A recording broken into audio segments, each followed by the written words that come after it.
არასაპარლამენტო ოპოზიციის პარტიის ლიდერი კახა კუკავა დღეს დარჩელში საარჩევნო კამპანიის ფარგლებში ადგილობრივებს შეხვდა. კუკავამ ამორჩევლებს მაჟორიტარობის კანდიდატი მარიკა კოდუა წარუდგინა. შეხვედრის დაწყებამდე სოფელში ინციდენტი მოხდა. 21 წლის წინ მოკვდული თემურ ნანავას ოჯახის წევრები მარიკა კოდუას კანდიდატურის მოხსნას ითხოვენ, რომელიც როგორც გარდაცვლილის ოჯახის წევრები ამბობენ, მკვლელის ძმისშვილია და მამამისი სწორედ მკვლელს მფარველობს. მოხსნას მარიკა კოდუას კანდიდატურა. მკვლელების შთამომავალი რას გავხარ ქალბიჯა? რას გავხარ? დღემდე არაფერს არ გეუბნებოდით. მიხარდა დასპარეზი დარჩელში არ გეყოთ. არ გასკდით ამდენი მომარული ფულებით. დაფლებო! მე ვაპროტესტებ სოფელ დარჩელში მცხოვრებ მარიკა კოდუას კანდიდატურას, იმიტომ რომ მისმა ბიძამ 21 წლის წინ მოკლა ჩემი მეუღლე თემურ ნანავა. ის დღემდე ემალება მართ საჯულებას მკვლელი, იმიტომ რომ მას მფარველობს მარიკა კოდუას მამა ფრიდონ კოდუა. ეს მარიკა კოდუა არის მკვლელების დინასტიიდან. ნანავას ოჯახის წევრების სკანდირებას კოდუა მკვლელების დინასტიიდანაა არასაპარლამენტო ოპოზიციის ზუგდიდი საკრებულოს წევრობის კანდიდატსა და გარდაცვლილის ქალიშვილს შორის სიტყვიერი შელაპარაკება მოხდა. ბეჟან გუნავას სოფლის მოსახლეობამ ადგილის დატოვება მოსთხოვა. არასაპარლამენტო ოპოზიციის წევრი აცხადებს, რომ ეს ინციდენტი ხელისუფლების შეკვეთილია.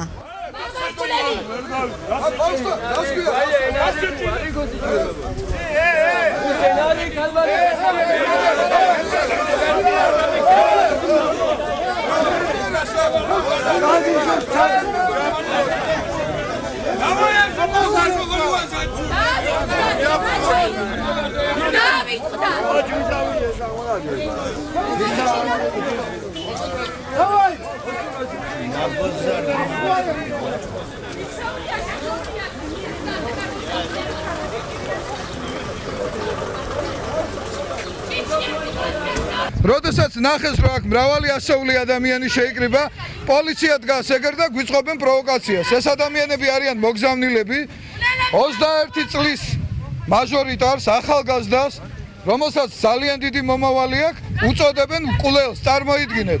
ესენი არიან ყაჩაღები, მძარცველები და თავად არიან მკვლელები რა. ნუ შეგვიშლიან ხალხს და მე მივმართავ თქვენი ტელევიზიის საშუალებით პოლიციას, რომელიც დგას იქით და არანაირ ზომებს არ იღებს, მიიღოს ზომები და უზრუნველყოს მშვიდობიანად ამ აქციის ჩატარება.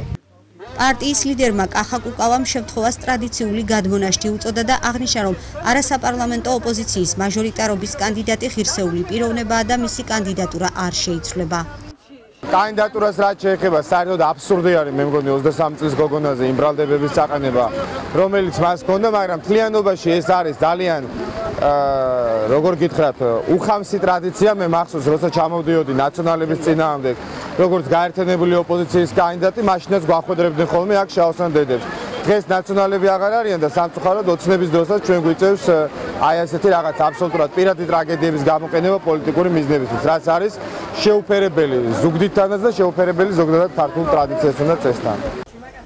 დარჩელის მაჟორიტარობის კანდიდატი მარიკა კოდუა ამბობს, რომ კანდიდატურას არ მოიხსნის, რადგან მას თემურ ნანავას მკვლელობის საქმესთან არანაირი კავშირი არ აქვს.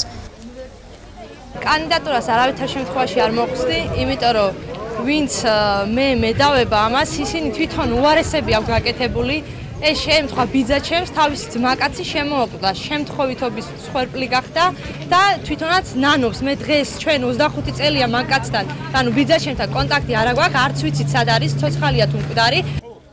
ადგილობრივი მოსახლეობის ნაწილი ამბობს, რომ მარიკა კოდუა უღალატოდ გააკეთებს საქმეს და ხალხისთვის მიცემულ პირობას შეასრულებს.